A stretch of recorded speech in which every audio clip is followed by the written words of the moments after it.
Sir, ನೀವು ಒಂದು ತಿಳ್ಕೊಬೇಕಾಗಿದೆ. ನಾವು ನಮ್ಮ ಸರ್ಕಾರ ಬಂದ ನಾವು ಒಂದು ಡೈರೆಕ್ಷನ್ಸ್ ಕೊಟ್ಟಿದ್ದೀವಿ ಎಲ್ಲ ಪೊಲೀಸ್ ಆಫೀಸ್, ಯಾವುದೇ ಕಂಪ್ಲೇಂಟ್ ಬಂದರೂ ರಿಜಿಸ್ಟರ್ ಮಾಡಬೇಕು. ಅದು ಯಾವುದೇ ಸ್ಟೇಷನ್ಗೆ ಸಮೇತ ರಿಜಿಸ್ಟರ್ ಮಾಡಬೇಕಾದ್ರೆ ಯಾವುದೇ ಕಂಪ್ಲೇಂಟ್ ವಿಚಾರದಲ್ಲಿ ರೆಫ್ಯೂಸ್ ಮಾಡಬಾರ್ದು.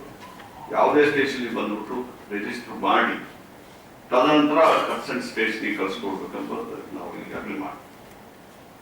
ಈ ರೇಪಿಸ್ಟ್ ವಿಚಾರ ನಾನು ಬಂದ್ಮೇಲೆ ಫಸ್ಟ್ ಆಗಿದ್ದು ಮಣಿಪಾಲ್ ನಮ್ಗೆ ಗೊತ್ತಿದೆ.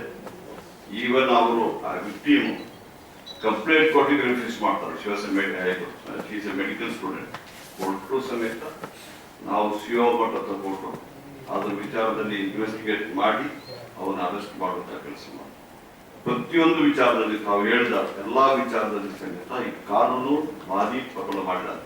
ಯಾಕಂದ್ರೆ ಬಿಟ್ರೆ ನಿರ್ಭಯ ಇದು ಡೆಲ್ಲಿ ಇನ್ಸಿಡೆಂಟ್ ಆದ್ಮೇಲೆ ಸೆಂಟ್ರಲ್ ಗವರ್ಮೆಂಟ್ ಆಕ್ಟ್ ಅಮೆಂಡ್ ಮಾಡಿದ್ದಾರೆ. ಈ 354 ಇದರಲ್ಲಿ ಮಾಡಿದ್ದಾರೆ. ಭಾರಿ ಕಠಿಣ ಕ್ರಮ ತಗೋಬಹುದು. ಈಗ ನಾವು 10 ಫಾಸ್ಟ್ ಟ್ರ್ಯಾಕ್ ಕೋರ್ಟ್ಗಳನ್ನ ಮಾಡಿದ್ವಿ. ಹೆಚ್ಚಿಗೆ ವುಮೆನ್ಸ್ ಪೊಲೀಸ್ ಸ್ಟೇಷನ್ ಮಾಡ್ತಾ ಇದ್ದೀವಿ.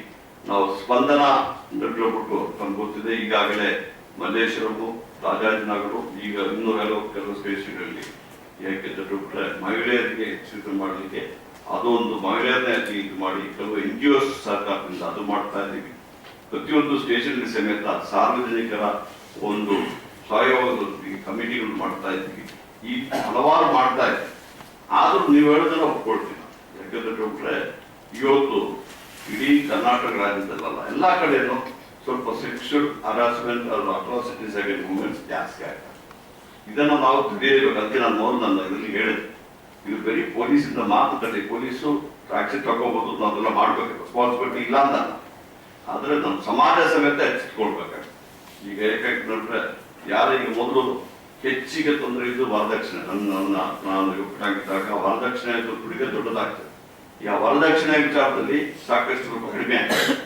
ಆದ್ರೆ ಇದು ಜಾಸ್ತಿ ಆಗ್ತಾ ಇದೆ. ಅಟ್ರಾಸಿಟೀಸು ಇದು ಸ್ವಲ್ಪ ಜಾಸ್ತಿ ಆಗ್ತಾ ಇದೆ.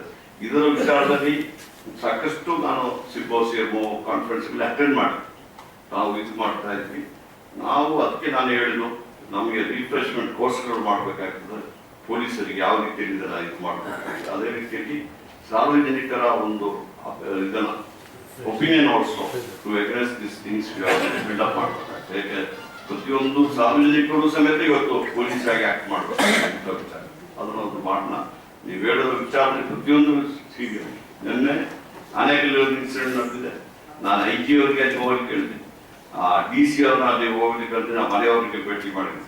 ಅದೇ ರೀತಿ ಬಳ್ಳಾರಿಯಲ್ಲಿ ನನಗೆ ನಾವು ಬರೋ ಮೊದಲು ಇನ್ಸಿಡೆಂಟ್ ಆದ ಸಮೇತ SP ಗೆ ಪ್ರತಿಯೊಂದು ವಿಚಾರದಲ್ಲಿ ನಮ್ಮ ಇಲ್ಲಿ ಬೆಂಗಳೂರು ನಗರದಲ್ಲಿ 2-3 ಇನ್ಸಿಡೆಂಟ್ ಆಗಿ ನಾನೇ ಸ್ವತಃ ಹಾಸ್ಪಿಟಲ್ ಹೋಗ್ತೀನಿ, ಎಲ್ಲ ಮಾಡ್ತೀನಿ, ಎಲ್ಲ ಪ್ರಯತ್ನ ಮಾಡ್ತೀನಿ. ನಾನು ನಿಮ್ಗೆ ಹೇಳಿದೆ ಈ ಅಕ್ಯೂಟಲ್ ಇದನ್ನ ಅದನ್ನ ನೀವು ಹೇಳ್ತಾರ ಅದನ್ನ ಯಾವುದು ನಮ್ಮ ಪ್ರಾಸಿಕ್ಯೂಷನ್ ಬೋರ್ಡ್ ಆಗಿ ಯಾರಿಂದ ತಪ್ಪಾಗ್ತಾ ಇದೆ, ಯಾಕೆ ಅಕ್ಯೂಟಲ್ ಬರ್ತಾ ಇದೆ ಅದರ ವಿಚಾರ ಸಮೇತ ನಾವು ಒಂದು ಪ್ರಾಸಿಕ್ಯೂಷನ್ ಬೋರ್ಡ್ ಮಾಡ್ತೀವಿ. ನಮ್ಮೆಲ್ಲಾ ಪೊಲೀಸ್ ಅಧಿಕಾರಿಗಳು ಇಂಥ ವಿಚಾರದಲ್ಲಿ ಸ್ಟ್ರಿಕ್ಟ್ ಆಗಿ ಹೇಳ್ತಾ ಇದ್ದೀವಿ. ಆದ್ರೆ ನಾನು ಇವತ್ತು ಹೇಳ್ತಾರೆ ನಮ್ಮ ನೀತಿ ಒಳಗಡೆ ಮಾಡ್ಬೇಕಾಗ್ತದೆ. ನಿಮ್ಮೆಲ್ಲರೂ ಸಹಕಾರ ಬೇಕಾಗ್ತದೆ. ನಾವಂತೂ ಯಾರೇ ತಪ್ಪು ಮಾಡಿದ್ರು ಅವ್ರಿಗೆ ಶಿಕ್ಷೆ ಕೊಡ್ಲಿಕ್ಕೆ ನಮ್ಮ ಒಂದು ಪ್ರಯತ್ನ ಅದು ಇದ್ದೇ ಇರುತ್ತೆ. ಮಾತು ಯಾರಿಗೂ ರಕ್ಷಣೆ ಕೊಡುವಂತ ವಿಚಾರದಲ್ಲಿ ನಾನಾಗ್ಲಿ ನಮ್ಮ ಸರ್ಕಾರ ಯಾರಿಗೂ ರಕ್ಷಣೆ ಕೊಡುವ ವಿಚಾರ ಇಲ್ಲ. ನಿಮ್ಮ ಮಾತನ್ನು ಹೇಳ್ತಾ ಇದ್ದೀವಿ. ಯಾರಾದ್ರೂ ಪೊಲೀಸ್ ಆಫೀಸರು ಅವರು ತಾವು ಅಪ್ರೋಚ್ ಮಾಡಿದಾಗ ಅವರೆಲ್ಲಾದ್ರೂ ಮಿಸ್ಬಿಹೇವ್ ಮಾಡೋದು, ಸರಿಯಾಗಿ ಕಂಡಕ್ಟ್ ಮಾಡಿದ್ರೆ ನಮ್ಮ ಹಿರಿಯ ಆಫೀಸರ್ಗಳಿಗೆ ತಾವು ಇದು ಮಾಡ್ಬೋದು. ಅವರು ಕೇಳಿದ್ರೆ ನನಗೂ ಸಮೇತ ನೇರವಾಗಿ ನನ್ನೊಟ್ಟಿಗೆ ತಾವು ಸಂಪರ್ಕದಲ್ಲಿ ಇರ್ಬೋದು.